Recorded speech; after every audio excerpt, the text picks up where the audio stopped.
Welcome to Right Now, a new video series where Wright Lindsay Jennings' legal team explores hot topics in the world of banking and finance law. Our goal is to give you a heads up on the legal issues and challenges financial professionals should prioritize right now. Welcome to Right Now. My name is Jake Fair, and this is my partner, Adrian Baker. We're here today to talk to you about payment fraud and business email compromise. Adrian, we've all heard about that payment fraud is on the rise. What types of payment fraud are you seeing in your practice? Sure. Really, over the last year or so, the number of cases that I've had with payment fraud have exploded. And really, there are three primary types, and that's check fraud, wire fraud, and ACH fraud. And check fraud specifically has been around for a long time and is not new, but why are we talking about it now? Sure. Yeah, check fraud has been around forever, but it has really taken off, sort of exploded in the last couple of years nationwide, and especially in Arkansas. Thieves are kind of getting a little bit wise, to how they can steal checks and use it to make money. So I've been seeing more of these cases recently, and in connection with those cases, I've interfaced with the Little Rock Police Department, among others, and they have multiple full-time detectives whose job is just to deal with payment fraud, specifically, mostly check fraud. And they have reported that thieves are doing all kinds of things to get their hands on checks. For example, insiders are infiltrating post offices, and there are joint investigation task forces with state and federal agencies who are trying to find insiders at the post offices who are stealing and then selling checks. Thieves are also unbolting and stealing the entire blue box where you drop off your mail outside the post office. They steal the entire box and take it and pull the checks out. And unfortunately, postal workers are being attacked on their mail delivery routes as well. People are stealing mailbox keys, they're stealing bags of mail, and they're pulling checks out. And of course, like always, thieves will sometimes alter the check. They can wash off certain types of ink. They'll change the name of the payee. But something that's been happening increasingly recently is with the proliferation of these really good photo editing tools that are free or inexpensive, they are able to counterfeit and make fake checks that look amazingly like the genuine artifact. And so they're using these to steal lots and lots of money. And I've even seen, Adrian, where checks for clients are for sale on the dark web, and they might sell a $50,000 stolen check for $1,000, and that's how some of these fraudsters are making money. So it's definitely risen, and it's a big threat. And actually, banks are taking big losses because of check fraud. Is that right? Oh yes, absolutely. I've had multiple banks that I've worked with, and other types of, non-banks, other companies who've had checks stolen, and we're interfacing with financial institutions and the police department trying to track down funds and figure out how to get people paid. So when a check is stolen, who bears the loss in that situation of a forged check or a counterfeit check? That's a good question. So it depends on the circumstances, and where checks are concerned, whether it's a paper check or sometimes there are check fraud issues with electronic checks. Those issues are governed by the Uniform Commercial Code, which every state has adopted some version of, including Arkansas. So here in Arkansas, the Arkansas version of the Uniform Commercial Code is going to govern who bears the loss. So it depends on exactly what happened, but typically, not always, but frequently, it's one of the financial institutions who's involved with the chain of custody of that check who ends up bearing the loss. And it depends on things like, was the check altered? In what way was it altered, or was it counterfeited, or was there a forged signature? And depending on those details, either the bank of first deposit or another bank might have to pay that money out to the customer. So it sounds like oftentimes there's disputes between the banks on who is liable for that, either counterfeit or forged check, depending on the situation.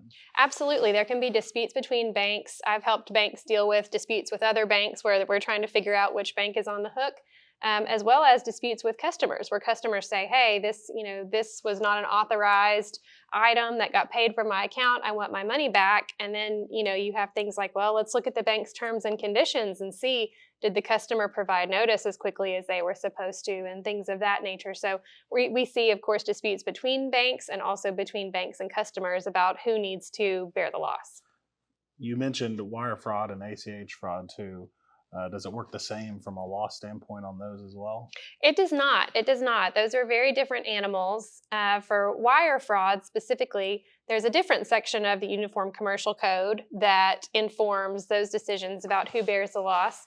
As for ACH, automated clearinghouse payments, those are primarily governed by the NACHA operating rules, and that's NACHA, National Automated Clearinghouse Association. And of course, anybody who engages in an ACH transaction agrees to be bound by those rules. So we've got different sort of regulatory schemes, different legal schemes in each instance that govern the analysis of who's going to bear the loss. And the term business email compromise has been pretty common these days. What is a business email compromise, and how does it apply to payment fraud? Sure. Business email compromise is where the wrongdoer, we'll call them the fraudster or the bad actor, gains access to a legitimate email account or spoofs a legitimate email account in order to usually send alternate payment instructions. So, some real world examples of this could be, for example, that a fraudster might be watching somebody who works at this institution. They might be watching their Facebook account, right? And the person gets on Facebook and fills out one of those questionnaires like, oh, it's so cute. Where was I born? Who was my first kiss? What was my first teacher's name? What are they getting from that? They're getting all of your personal security question answers, right? And then what they do is they call up the help desk and they say, hey, I'm so-and-so, I lost my password. And the help desk goes, okay, we'll reset your password. Here's your security questions. And they regurgitate this information from Facebook. Well, now I've reset the password. I have access to this person's email account. It can happen other ways too. There's traditional hacking, right? Like you think of hacking getting through firewalls. That does happen. But more often, it's not an IT failure as much as it is a human failure, where for some reason or another, by some mechanism or another, a human gives someone access to something they shouldn't have, and then using that access, the bad actor will transmit fraudulent payment instructions to either a vendor or some third party to try to intercept a payment before it goes to the intended recipient. Yeah, and one example, Adrian, I've seen several times on payment fraud is in business email compromises where a bad actor gets into a email account and they see who you're corresponding with, what vendors, what bank representatives, and commonly they'll see a vendor that you work with a lot, and that vendor might owe you money, and they may say the fraudsters send that vendor new wire information, and that vendor takes that information, doesn't call and verify it, and just initiates a wire to the fraudster, and the money's gone. So that's that type of fraud is certainly on the rise, and we're seeing lots of it. When money is stolen through ACH or wire fraud, who bears the loss in that situation? That is also going to depend on the circumstances. Who bears the loss in a wire fraud or ACH fraud situation? Again, it's governed by different rules than check fraud. Whereas with check fraud, if a customer gives notice in a timely manner, it's frequently one of the financial institutions who bears the loss. With wire and ACH fraud, there are a lot more instances where it's not one of the financial institutions. Of course, they still can, but there are many cases from across the country where courts are looking at the payor and the intended payee and looking to see which one of them was in a better position to prevent the fraud. So, for example, if my company's business email is compromised and someone pretends to be me and sends you fraudulent payment instructions, so you send money to the fraudster instead of to me, and I say, hey, Jake, that's my money. You paid the wrong guy. You owe me money. Pay me back. And you say, I already paid you. It's not my fault that your email got compromised. Well, courts go through kind of a tortured and detailed analysis to look at all the facts. What were my security protocols? What was my training? What were your processes and procedures to handle when you get a request to change payment information? And they look to see, by and large, who was in the best position to prevent the loss. And one thing that I think banks can do specifically to help with wire fraud specifically is look at their internal processes. They can't prevent the situation you just described with business email compromises, but they can. When a bad actor tries to send the bank incorrect information, banks can have processes that help mitigate the bad outcomes where money's sent elsewhere. So, process from my point of view. matters tremendously to dealing with these frauds. Is there anything else that you would like to tell our viewers about payment fraud? Just that it's really been exploding. I'm sure you've experienced that a lot. From what we've seen, it is frequently very difficult to determine who bears the loss. And even if you think you know who's supposed to bear the loss, it can be really difficult to get them to accept responsibility.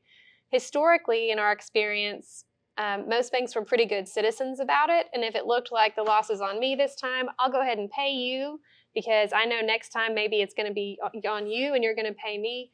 But what we've been hearing is that that's not so much the case anymore. And because it's been on the rise, especially some of the mega huge banks, they're just getting bombarded with these issues. And it is getting increasingly difficult to make it through their layers of bureaucracy to try to even speak to the right person to try to resolve these issues. So, for example, if you're a community bank, and you think, oh, I need to get money from one of these mega banks because they're on the hook legally, it can take months or years to work that claim through the system. And sometimes once it works through the system, they go ahead and pay you voluntarily. Of course, you're on the hook probably to your customer in the interim, and you're holding the bag until you resolve it. But sometimes they don't. And so we're seeing increased litigation between financial institutions about who needs to be on the hook. And for our community bank clients, it's oftentimes more material than to them to collect this money on a timely basis. Adrian, how long do you have once you've identified a fraudulent check as a bank to try to collect from another bank? Is there a statute of limitations on that? It depends on the situation, and it depends on what mechanism you're using to try to enforce it. So it depends on if you're trying to enforce a warranty, for example, a presentment warranty, or if you're proceeding under some other mechanism to get the money back. There are various statute of limitations that apply. So if some banks have internal compliance people who keep up to speed with what all of those are, but if not, it's important that you have, trusted counsel who you can call right away because some of those periods are really short, as soon as 2 days. Well, Adrian, thank you for talking about payment fraud, and thank you for watching right now.